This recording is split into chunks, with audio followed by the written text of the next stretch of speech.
Welcome to beginner friends. అందరికీ నమస్కారం. ఓం నమో భగవతే వాసుదేవాయ. ఓం నమో భగవతే వాసుదేవాయ. భగవద్గీత పారాయణలో ఈరోజు 2వ అధ్యాయము సాంఖ్యయోగము. 72వ శ్లోకము. ఏషా బ్రాహ్మి స్థితిః పార్థ నైనాం ప్రాప్య విముహ్యతి స్థిత్వా స్యామంతకాలేపి బ్రహ్మ నిర్వాణమృచ్చతి.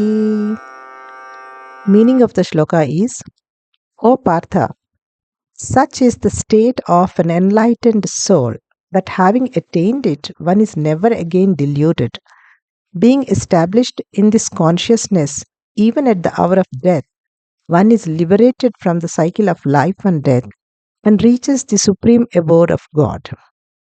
Brahma means God, and Brahmistiti means the state of God realization.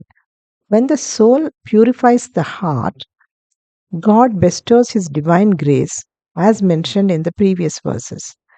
By this grace, He grants divine knowledge, divine bliss, and divine love to the soul. All these are divine energies that are given by God to the soul at the time of God realization. At the same time, He liberates the soul from the bondage of Maya. The Sanchit karmas, that is, the karmas of endless times, are destroyed. The avidya, that is, the ignorance within from endless lifetimes in the material world, is dispelled. The influence of trigunas, the three modes of material nature, ceases.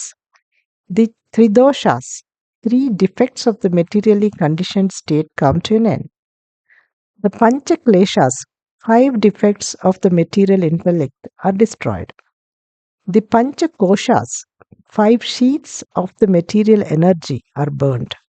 And from that point onward, the soul becomes free from the bondage of Maya for the rest of eternity. When this state of God realization is achieved, the soul is said to be Jivan Mukta, or liberated even while residing in the body. Then, at the time of death, the liberated soul finally discards the corporeal body and it reaches the supreme abode of God. ఇప్పుడు తెలుగులో తాత్పర్యం. ఓ పార్థ, జ్ఞానోదయం కలిగిన జీవాత్మ స్థితి ఎలా ఉంటుందంటే, ఒకసారి జ్ఞానోదయం కలిగిన తర్వాత ఇక మళ్ళీ అది మాయలో పడదు.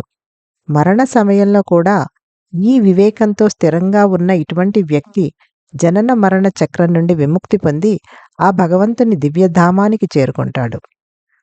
బ్రహ్మన్ అంటే దేవుడు, మరియు బ్రాహ్మీ స్థితి అంటే భగవత్ ప్రాప్తి నొందిన స్థితి.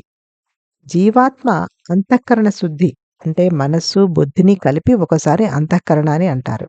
జీవాత్మ అంతఃకరణ శుద్ధి సాధించిన పిదప ఇంతకు ముందు ఉన్న శ్లోకాలలో చెప్పబడినట్టు భగవంతుడు తన దివ్య కృపను ప్రసాదిస్తాడు. ఆయన కృపచే దివ్య జ్ఞానాన్ని, దివ్య ఆనందాన్ని మరియు దివ్య ప్రేమని ఆ జీవాత్మకు ప్రసాదిస్తాడు. ఇవన్నీ భగవత్ ప్రాప్తి సమయంలోనే భగవంతునిచే ప్రసాదించబడే దివ్యమైన శక్తులు. అదే సమయంలో జీవాత్మను మాయాబంధనం నుండి దేవుడు విడిపిస్తాడు. సంచిత కర్మలు అంటే అనంతమైన జన్మల నుండి ఉన్న కర్మ రాశి, అవి నశిస్తాయి. అవిద్య అంటే భౌతిక ప్రపంచంలో గడిపిన అనంత జన్మలలో నుండి లోపలనున్న అజ్ఞానం పోగొట్టబడుతుంది. భౌతిక ప్రకృతి త్రిగుణముల యొక్క ప్రభావం అంతరించిపోతుంది.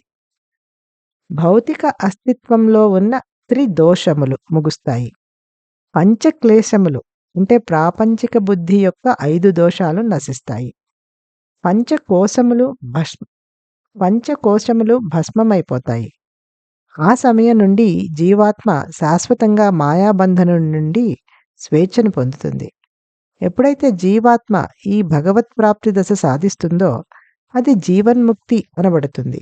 అంటే ఈ శరీరంలో ఉన్నప్పుడే ముక్తి సాధించినట్టు. తరువాత మరణ సమయంలో ముక్త జీవాత్మ అంతిమంగా తన భౌతిక శరీరాన్ని త్యజించి భగవంతుని పరమపదానికి చేరుకుంటుంది. ఓం నమో భగవతే వాసుదేవాయ.